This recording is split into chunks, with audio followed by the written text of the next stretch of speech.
दोस्तों, आज हम आपको एक ऐसी कहानी सुनाने जा रहे हैं जो सिर्फ एक खबर नहीं है, बल्कि आने वाले दशकों की राजनीति, व्यापार और तकनीक का भविष्य तय करने वाली घटना है।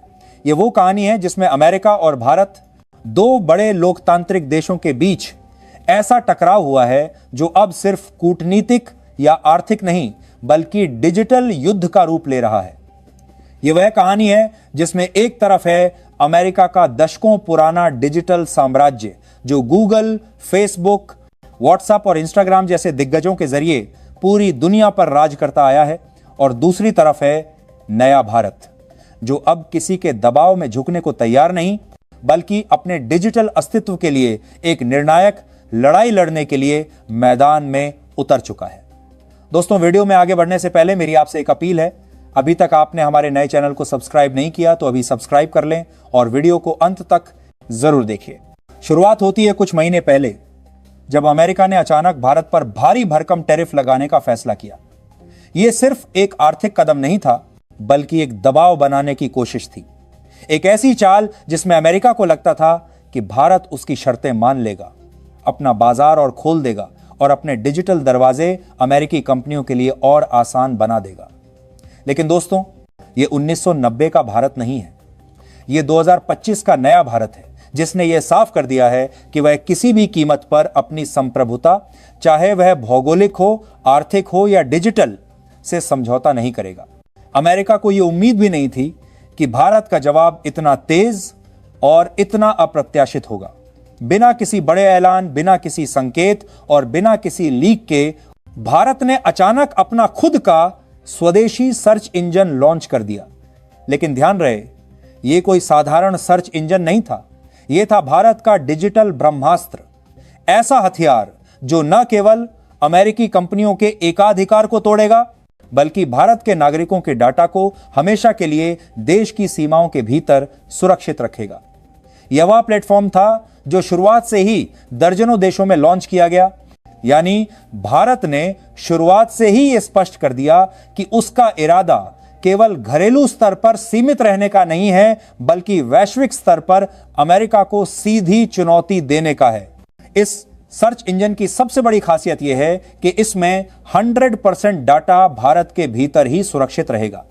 कोई भी विदेशी कंपनी, चाहे वह कितनी भी ताकतवर क्यों ना हो, हमारे डाटा तक नहीं पहुंच सकेगी।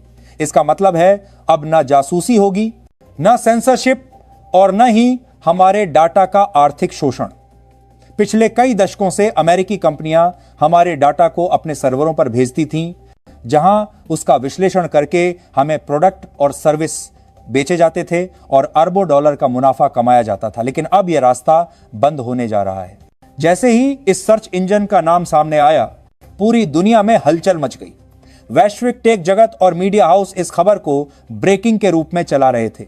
विशेषज्ञों ने इसे आधुनिक इतिहास का सबसे बड़ा डिजिटल और व्यापारिक पलटवार बताया। यह उस समय हुआ जब अमेरिका को इसकी बिल्कुल भी उम्मीद नहीं समझ आ रहा थी, और यही इस चाल की सबसे बड़ी ताकत थी। अचानक किया गया हमला जिसके लिए प्रतिद्वंदी तैयार ही ना हो। दोस्तों, हमें यह भी याद रखना चाहिए कि पिछले 20,025 वर्षों में अमेरिका का डिजिटल साम्राज्य कितना गहरा हो चुका है। गूगल, फेसबुक, इंस्टाग्राम, व्हाट्सएप और ट्विटर जैसे प्लेटफॉर्म न केवल भारत के सोशल मीडिया और संचार तंत्र पर हावी रहे हैं, बल्कि उन्होंने हमारे देश से अरबों डॉलर का लाभ कमाया है। भारत से जाने वाला डाटा सीधे अमेरिका में स्थित सर्वरों पर जाता था, जहां से अमेरिकी कंपनियां हमारे व्यवहार, हमारी आदतों और हमारी जरूरतों का पूरा विश्लेषण करती थीं।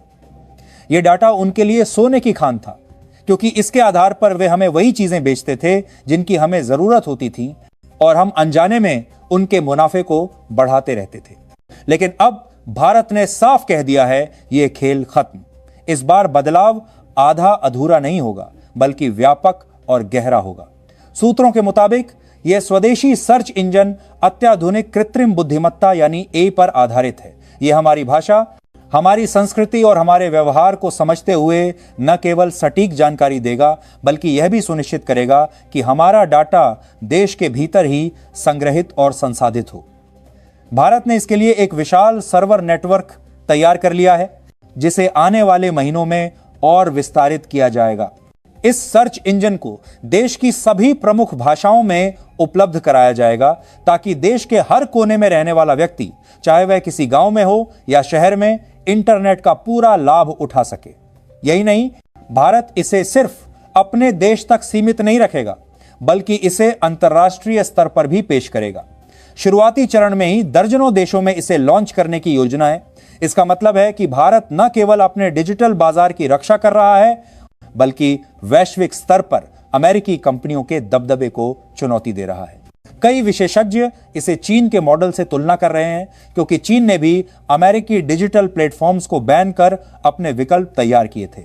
लेकिन फर्क यह है कि चीन ने अपने विकल्पों को केवल घरेलू बाजार तक सीमित रखा, जबकि भारत उन्हें वैश्विक स्तर पर पेश करेगा। यह एक बहुत बड़ा खेल है जिसमें भारत सीधे अमेरिका के वैश्विक डिजिटल साम्राज्य को चुनौती देगा। इस कदम से अमेरिका के प्रशासन में बेचैनी बढ़ गई है। वॉशिंगटन में लगातार उच्च स्तरीय बैठकें हो रही हैं, जिसमें यह चर्चा हो रही है कि अगर भारत ने न केवल अमेरिकी सोशल मीडिया प्लेटफॉर्म्स बल्कि ई कॉमर्स और क्लाउड सेवाओं के भी विकल्प पेश कर दिए, तो यह अमेरिका के डिजिटल निर्यात और वैश्विक प्रभाव दोनों को गंभीर चोट पहुंचाएगा। यही वजह है कि अमेरिका ने अचानक भारत के साथ उच्च स्तरीय वार्ता की पेशकश की है। लेकिन भारत का रुख बेहद सख्त है। नीति निर्माताओं का मानना है कि आत्मनिर्भर डिजिटल इकोसिस्टम बनाना भारत की राष्ट्रीय सुरक्षा और आर्थिक स्वतंत्रता के लिए जरूरी है। इस बार पीछे हटने का सवाल ही नहीं है। प्रधानमंत्री नरेंद्र मोदी की अगले महीने भारत की बारी कारण पर पड़ती है। भारत की आत्मनिर्भर के लिए दो खारती से तार ही कारने का लेकर नाहिर निर्मर में तभी झार है महीने अमेरिका यात्रा की संभावना जताई जा रही है। और यह दौरा केवल औपचारिक नहीं होगा, इसमें डिजिटल संप्रभुता, व्यापार, टैरिफ और तकनीकी सहयोग जैसे मुद्दे सीधे टेबल पर होंगे। कूटनीतिक हलकों में चर्चा है कि मोदी और अमेरिकी राष्ट्रपति के बीच इस विषय पर सीधी और कठोर बातचीत हो सकती है। अगर समझौता नहीं हुआ तो विशेषज्ञों का मानना है कि आने वाले वर्षों में दुनिया एक नए डिजिटल शीत युद्ध की गवाह बनेगी।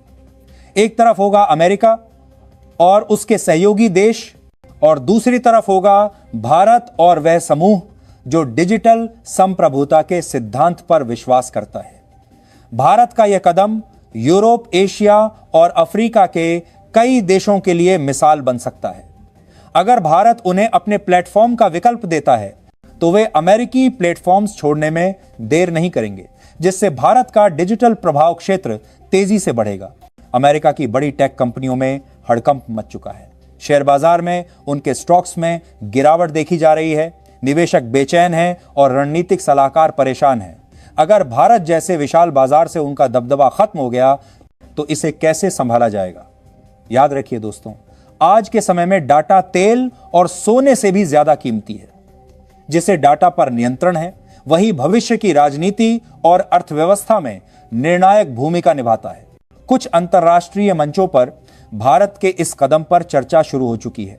कुछ देश भारत के साथ मिलकर एक साझा डिजिटल गठबंधन बनाने पर विचार कर रहे हैं ताकि अमेरिकी एकाधिकार को तोड़ा जा सके और दुनिया में बहुध्रुवीय डिजिटल व्यवस्था स्थापित हो। वहीं अमेरिका के भीतर से भी कुछ आवाजें उठ रही हैं जो ये मानती हैं कि भारत जैसा बड़ा लोकतांत्रिक देश अगर अपने नागरिकों के डाटा की सुरक्षा और डिजिटल आत्मनिर्भरता के लिए कदम उठा रहा है तो ये सही दिशा है। भारत ने अमेरिका को साफ संदेश दे दिया है कि अगर उसने टैरिफ के मुद्दे पर नरमी नहीं दिखाई तो भारत अपने डिजिटल प्रतिबंधों को और आगे बढ़ाएगा और अमेरिकी कंपनियों के लिए बाजार में प्रवेश और कठिन बना देगा। यह स्थिति अब तक की सबसे गंभीर डिजिटल तनातनी में बदल चुकी है। दोस्तों, यह सिर्फ एक तकनीकी बदलाव नहीं है, यह भारत के लिए एक नए युग की शुरुआत है। एक ऐसा युग जिसमें हम अपने डाटा, अपने प्लेटफॉर्म और अपनी डिजिटल पहचान के मालिक खुद होंगे। यह गर्व का क्षण है, लेकिन साथ ही जिम्मेदारी का भी, क्योंकि हमें न केवल इस प्लेटफॉर्म को अपनाना है बल्कि इसे और बेहतर बनाने में अपना योगदान भी देना है।